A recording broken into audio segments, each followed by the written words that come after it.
Hello all my 10th. How are you all? Welcome to your maths online class. Students, in the previous video we were discussing about exercise 5.2 of chapter number 5, arithmetic progression, and in that video we have completed up to question number 11. Today we are going to discuss with few more questions of that exercise. So let's begin with question number 12. It says two APs have the same common difference. Two APs, correct? The difference between their 100th term is given 100. What is the difference between their 1000th term? So just see how to represent this question. See, when we have two APs, I have taken first AP and second AP. The first AP is A1, A2, A3. We know this formation. For second AP, either we can use B1, B2, B3, Bn up to Bn, or we can also use a symbol A1 dash, A2 dash, A3 dash. That's your choice. I like this formation, so I take this way, right? Now, few of the notations.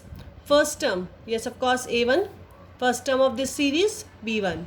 Common difference, question says the common difference of both the APs is same. That means D is same for both the APs, right? 100th term represented by A100, and for this AP, second AP, B100. 1000 term we can represent for first AP, we can use the symbol A1000, and for second AP we can use the symbol B1000.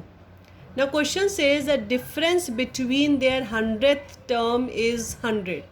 Question says difference means minus. 100th term, that is why I have explained you the notation. For first term, the 100th term is A100. For second AP, the 100th term is B100. So A100 minus B100 is 100. Now A100, we know the formula. Using An is equal to A plus n minus 1 into D. We know the formula. A100 can be expressed as A plus 99D minus B100 is represented as B plus 99D is equal to 100. Just open the bracket. A plus 99D minus B minus plus minus 99D. Cancel. So what is left with us? A minus B is equal to 100. Make it equation number 1. This was given to us. The difference between their 100th term is 100. With this, when we simplified, we got certain equation, that is A minus B is 100. Can you see? This is the difference between the first term. This is the difference between the first term. Now, your question demanded to find the difference between their 1000th term. Question बोल रहा था difference निकालना है for 1000th term. So A1000 minus B1000. A1000 को कैसे लिखेंगे? A plus 999D. 1000 minus 1 कितना होगा? 999D. Minus B1000 is represented as B plus 999D. Again, when we simplify the bracket, these two terms get cancelled. And so what is left with us? A minus B. What is left with us? A minus B. Just see, A minus B. Now, A minus B in equation number 1. In equation number 1, we have already calculated A minus B as 100. So, here also we can write A minus B as 100. Hope you are clear that the difference between their 1000th term is also 100. So, difference between their 1000th term is 100. Clear, dear students? This is a very important question, generally asked in MCQ form in your exam. Moving on to next question. Question number 13. It says how many 3-digit numbers are divisible by 7?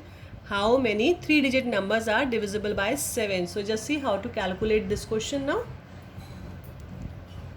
3-digit numbers start from 100 until 999, because after that it will be a 4-digit number which we don't have to take, right? So 100 till 999.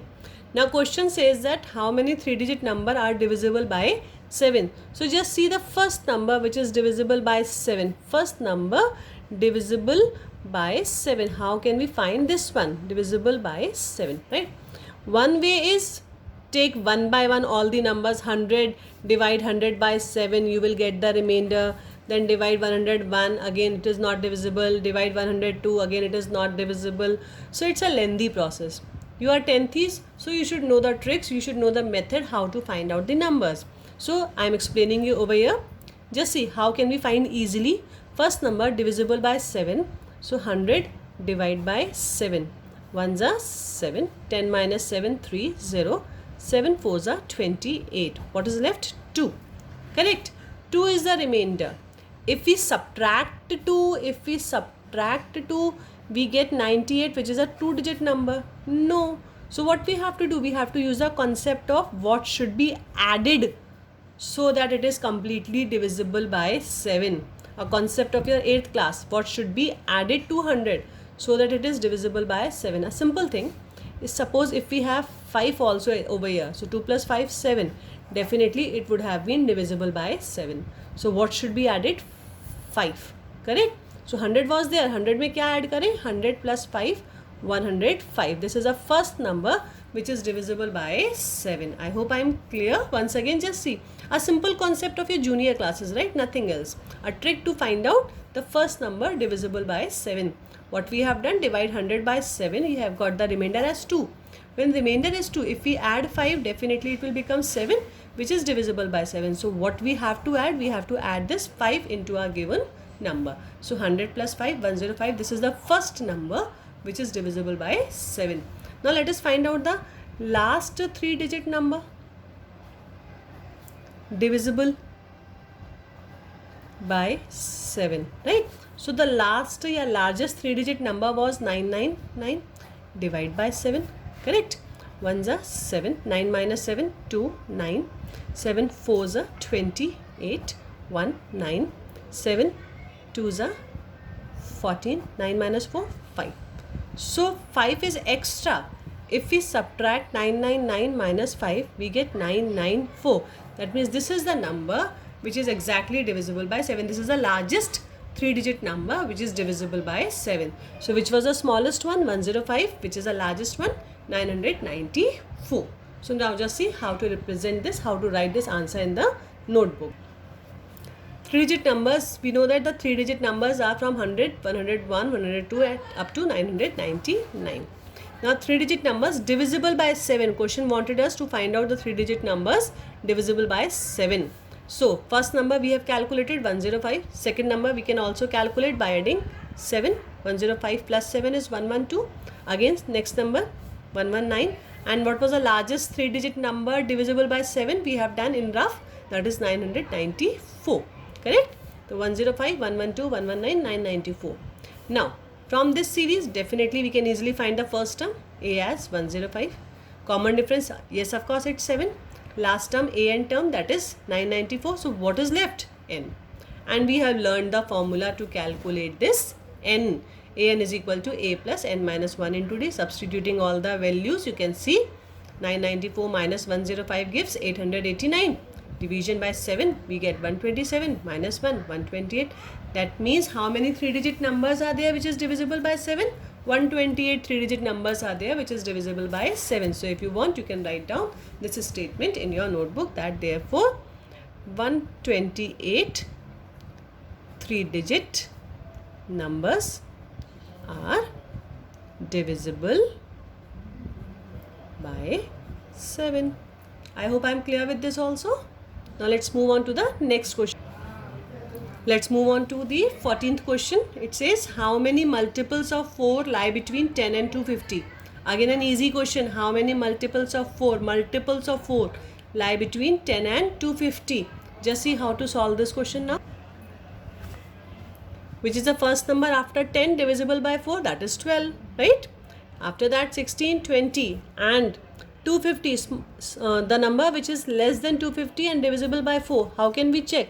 Divide 250 by 4. Divide करके देखते हैं. 4 6 are 24. 1 0.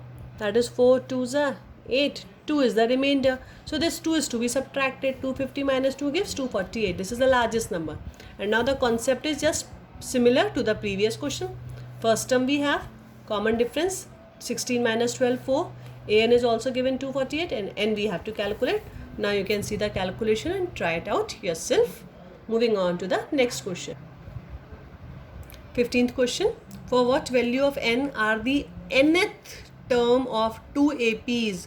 2 APs are given to us, 63, 65, 67 and the second is 3, 10, 17. Equal. What is equal? It says for what value of n are the nth term of 2 APs equal? Again 2 APs. 2 APs, we have done one more question of this kind, that is question number 12. So how to represent this question? Just see. First AP is given, second AP is given. This was the first AP, 63, 65, 67. Second AP 3, 10 and 17, then so on. First term is 63, common difference can be easily calculated. 65 minus 63 gives 2. Nth term is represented by an, as we have taken first term as a, correct? Now second AP 3, 10, 17. So here the first term I am representing, again I am using the symbol B. I like B, I don't like to write this A dash and all, right? So B, I have taken B. So B as 3. D, 10 minus 3, 7. We are again, the nth term is represented by Bn. So now question says that find the value of n. Question wants us to find the value of n when the nth term is equal. An is equal to Bn, when nth term is equal. So how can we calculate this one? We know the formulas, right? We have learned all the formulas. So An is equal to Bn. An is represented by a plus n minus 1 into d. Bn is represented by b plus n minus 1 into d. Substituting the value of a, n minus 1, d for the first series it was 2. B is again for the second series, b is 3, n minus 1 and d is 7. Just see the calculation. 63, 2n minus 2, 3, 7n minus 7. 63 minus 2, 61 plus 2n. 3 minus 7 is minus 4 plus 7n. Shifting the terms on the one side, on calculation we are getting n as 13. That means 13th term of both the APs will be equal. 13th term of both the terms will be equal. If you want to check, you can represent it. इसको आगे continue करके देखो. 13th term जो होगा that will definitely be equal for both the APs. Now the 16th question, determine the AP. Question says determine the AP whose third term is 16 and seventh term exceeds the fifth term by 12. Again a easy question. Third term, how to represent the third term? A3. Seventh term exceeds the fifth term. Seventh term means A7. Exceeds the fifth term means A5. So A7 minus A5 is given 12. Just see the calculation. Again an easy question. Quickly let us discuss it. A3 is given 16. Seventh term exceeds the fifth term. That means the difference between both of them is 12. Now A3 is represented as A plus 2D is 16. Is first equation formed. Second condition given to us is A7 minus A5 is 12. A7 is expressed as A plus 6D, A5 A plus 4D. On simplification, cancelling, we are getting D as 6, right? D is 6, still A is left. So how can we do? Substitute this D in equation number 1. We can easily get the value of A. Just see the calculation again. Substituting D is 6 in equation number 1. A plus 2D is 16. In place of D I have written 6, 2 6 are 12, shifting 16 minus 12 gives 4. So this is the first term. Question was determine the AP. Question was saying that determine the AP. So how to determine the AP? We can write the first few terms and then dash dash dash. This is the process to determine the AP. Since the AP it's easy terms, we can easily calculate them orally. The first term is 4. Common difference was 6. So just add 6 to it. 4 plus 6, 10. Again add 6. 10 plus 6, 16. Again add 6 to it. 16 plus 6, 22. This way easy numbers, so we can do it orally. If there is some fraction or decimal, then we can calculate the terms, few of the terms by calculation process. Otherwise orally it is also allowed to us. I hope I am clear with all these concepts. Next questions of this exercise we will be discussing in the next video. Till then, thank you. Take care. Bye bye.